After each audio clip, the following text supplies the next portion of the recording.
आज ना मैं आपको एक ऐसी कहानी बताने वाला हूँ which is a dream scenario from any cricket loving fans perspective.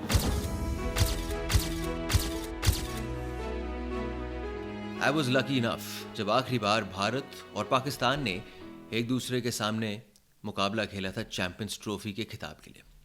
साल था 2017।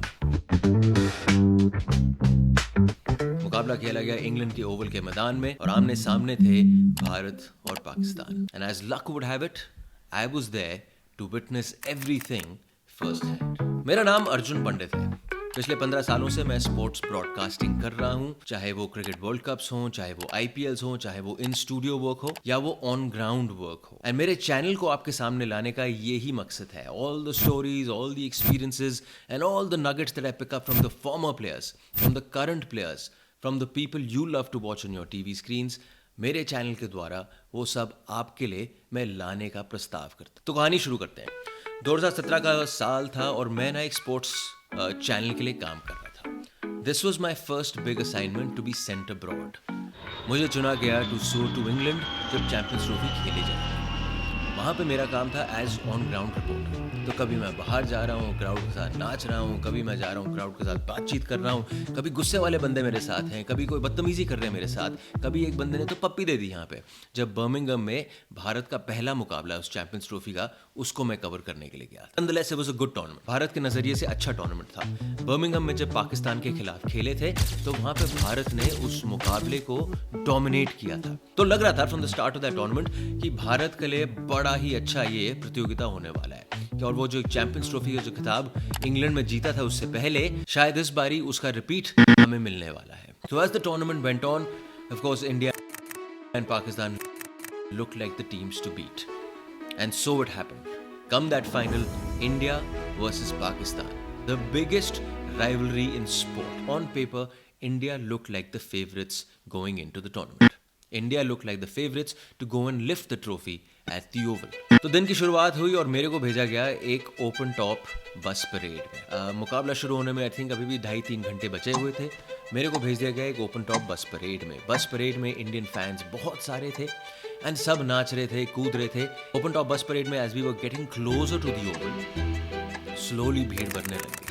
आपको फैंस दिखने लगे जिन्होंने झंडे लहराए हुए थे, जोर जोर से चिल्ला रहे हैं इंडिया इंडिया, और ये नारे दे kept on getting stronger and louder as we got closer to the stage. तो फिर मुकाबला शुरू हुआ। लोग कह रहे थे कि शायद भारत को टॉस जीत के बल्लेबाजी करना चाहिए था क्योंकि पिच वैसी थी, लेकिन आपके पास विराट कोहली थे, chase master Virat Kohli in his prime years in ODI cricket. मुकाबले की शुरुआत बड़े ही जबरदस्त तरीके से हुई।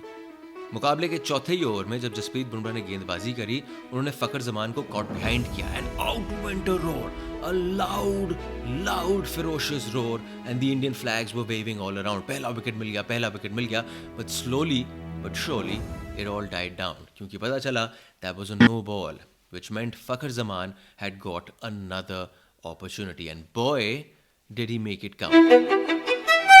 उन पहले 10 ओवर में बड़े इवेंट्स आपको देखने को मिले। फखर जमान जो कॉट बिहाइंड थे, नो बॉल थे, उसके बाद आपको 2 रनआउट चांसेस भी देखने को मिले, विच बेग द क्वेश्चन जो पाकिस्तान की रनिंग बिटवीन द विकेट्स थी। एवरीवन, हम लोग कॉम बॉक्स में थे, कॉम बॉक्स के साइड में जो रूम्स थे वहाँ पे फॉर्मर प्लेयर्स के साथ बैठे हुए थे, मेरे ऑफ कोर्स फेलो प्रेजेंटर्स भी साथ में बैठे हुए थे, and everyone was talking about this running between the wickets.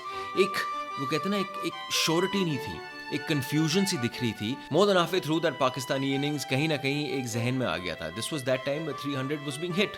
Sure 2020 cricket was in full flow at the time, but still 300, 320, 330 आप इतना नहीं देखते थे उस टाइम पे।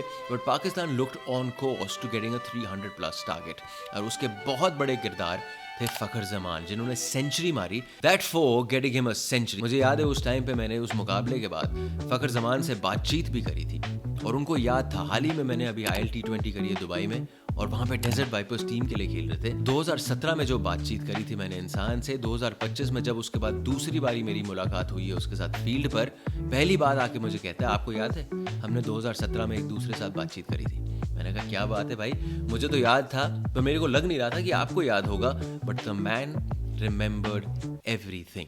सो नॉनदलेस पाकिस्तान ने बल्लेबाजी करी।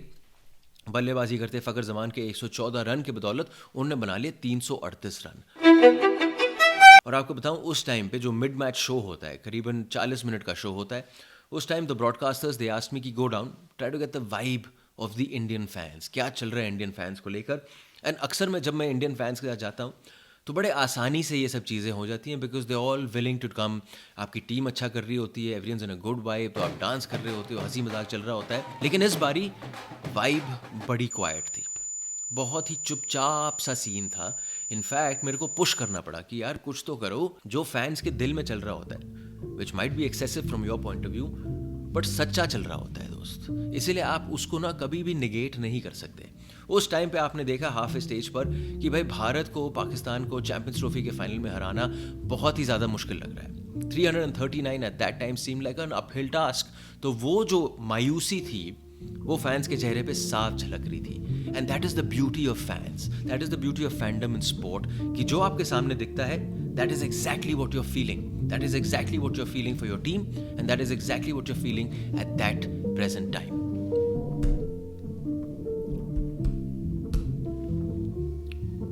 भारत की जो चेज थी, it started horribly. First over में ही ओवल का मैदान वो साइलेंट। Why was that? क्योंकि रोहित शर्मा को चलता गया पहले ही ओवर में। And if that wasn't bad enough, फिर तीसरे ओवर में चलता गया विराट कोहली को। That means within the space of 18 balls Rohit Sharma कौन? विराट कोहली को। And it wasn't just that, wickets की जो धार थी वो रुकी ही नहीं। You lost Dhoni, you lost Yuvraj Singh, Shikhar Dhawan चले गए, केदार जाधव चले गए, all these players gone by the 17th over. और आपको चेस करना था 339 का। इनफैक्ट मुझे याद है वेरी विविडली, हमारे कॉम्बॉक्स के साथ में जो कमरा होता है which is called the commentators breakout room, वहाँ पे मैं और मेरे फेलो प्रेजेंटर्स ऑफ कोर्स बैठे हुए थे। साथ में हमारे साथ थे सौरव गांगुली बैठे हुए थे, वीवीएस लक्ष्मण बैठे हुए थे। And I vividly remember everyone was talking at that time, कैसे होगा यार, थोड़ा मुश्किल लग रहा है। बिकॉज रियलिस्टिकली अगर आप देखो, चाहे जितने भी बड़े आप फैन हो, जितना भी आप खेले हो, जितने भी बड़े समर्थक हो, at that time it seem like a very uphill task. In fact VVS Laxman और सौरव गांगुली के बीच में कुछ बातचीत भी चल रही थी, बिकॉज उस टाइम पे मर्मर्स चल रहे थे कि जो रवि शास्त्री जो उस टाइम कोच थे, रिन्यूअल का टाइम आ रहा था। So is anyone new putting their hat into the ring for the Indian coach job? I remember Virender Sehwag की बातचीत चल रही थी कि should he put his hat in the ring for the Indian coach job? VVS Lakshman से भी बातचीत चल रही थी, and of course Saurav Ganguly थे वहाँ पे। तो ये बातचीत साइड पे चल रही थी, हमारे सामने नहीं चल रही थी, but you very clearly knew what they were talking about, क्योंकि वो whispers जो होते हैं ना, they somehow or the other find a way to reach your ear. But getting back to the game, everyone was focusing on this game. और जो Oval का मैदान है ना, it's just the right size in a sense, कि छोटा भी लगता है, so you feel you're all part of that game, but it's not that too small कि हर चीज़ पे भाई मिस हिट्स पे भी छक्के लग रहे हैं। It's a big ground and it's a very well made ground. It's a viewing experience par excellence. ये तो बोलनी पड़ेगी, इंग्लैंड की बात है। एक टाइम पे जब सबको लग रहा था all is lost, in walked Hardik Pandya, और हार्दिक पांड्या ने टाइम लगाया। To get his first boundary, Hardik Pandya took 8 balls, और उसके बाद हर ओवर में एक एक चौका मारते गए। तो कहीं ना कहीं जहन में था कि हार्दिक पांड्या आ गए हैं, क्या हार्दिक पांड्या रेस्क्यू जॉब कर पाएंगे? उनके साथ साथ निभा रहे थे Ravindra Jadeja, and slowly but surely एक पार्टनरशिप बन रही थी। The task was still too far away, runs too many on the board to chase, but slowly but surely जहां पे एक भारतीय पारी में आप अपने विकेट ही नहीं बचा पा रहे थे, इन्होंने विकेट बचाए हुए थे, इन्होंने रन बना रहे थे। May be not the runs you need to get to 339, but वो एक फाउंडेशन बिल्ड कर रहे थे। Which was the moment which we thought that suddenly there's a bit of belief.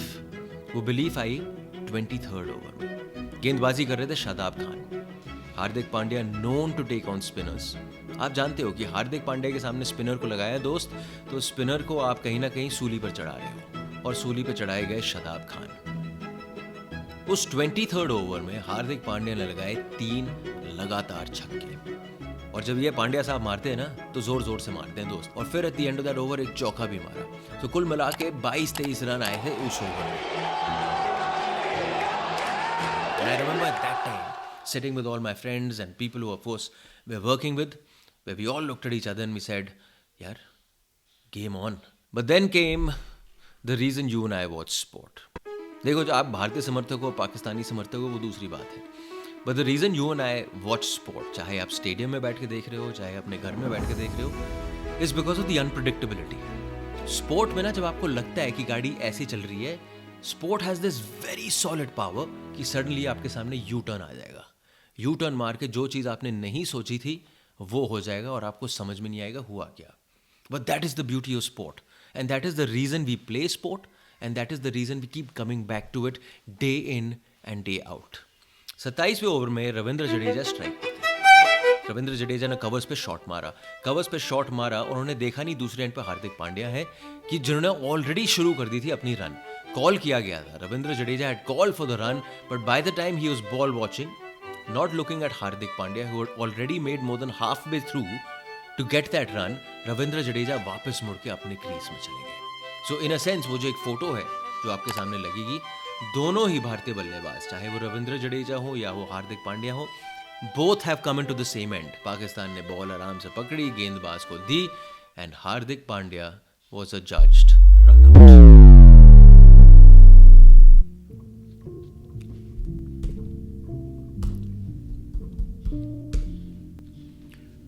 Silence.